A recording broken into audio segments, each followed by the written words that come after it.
ചേച്ചി തുറക്കുമ്പോ jingle bells പാടുന്ന ക്രിസ്മസ് കാർഡ് ഉണ്ടോ? ആ ഉണ്ടല്ലോ മോളെ. അത് മതി മമ്മി, അമൃതയ്ക്ക് അത് ഭയങ്കര ഇഷ്ടാ.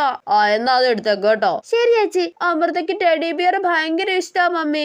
എന്നാ ഒരു ചെറിയ പാവ വാങ്ങിക്കാം. വേണ്ട, ചെറുത് വേണ്ട, വലുത് വേണം. മോളെ ആ വലിയ പാവ എടുത്തേക്ക് കേട്ടോ. ശരി ചേച്ചി. പിന്നെ ഒരു പാക്കറ്റ് പെൻസിലും സ്കെയിലും റബ്ബറും പെന്നും ഇതെല്ലാം കൂടെ ഒരുമിച്ച് ഒരു ഗിഫ്റ്റ് പോലെ ആക്കിയേക്കണേ. വേണ്ട, ഗിഫ്റ്റ് ആക്കണ്ട, പപ്പയെ കാണിക്കണം എനിക്ക്.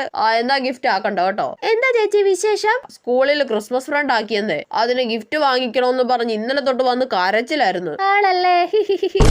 എന്റെ കൊച്ചെ, നീ ആ പാവ ഇങ്ങി തന്നേ. ആ കൊച്ചിന് ഗിഫ്റ്റ് കൊടുക്കേണ്ടതല്ലേ? ഇല്ല, ഞാൻ കൊടുക്കൂല. എനിക്ക് അപ്പഴേ തോന്നി നീ നിനക്ക് വേണ്ടിയിട്ട് അത് വാങ്ങുന്നേന്ന്. കടയിൽ നിന്ന് തന്നെ ഗിഫ്റ്റ് ബോക്സിലാക്കിയാ മതിയായിരുന്നു. അമൃതയ്ക്ക് പെൻസിലും റബ്ബറും കട്ടറും ഒക്കെ കൊടുത്താ മതി. എന്നാ ക്രിസ്മസ് കാർഡ് എന്തിയേ? അതും നീതുമോക്ക് വേണം. ചേടാ, ഇവളുടെ ഒരു കാര്യം. എന്നിട്ട് ആ കൊച്ചിന് കൊടുക്കാൻ വാങ്ങിച്ച ചോക്ലേറ്റ് ഒക്കെ എന്തിയേ? അതും നീതുമോള് തിന്നു. എന്റെ പന്ന കൊച്ചെ, നിന്നെ കൊണ്ട് തോറ്റല്ലോ.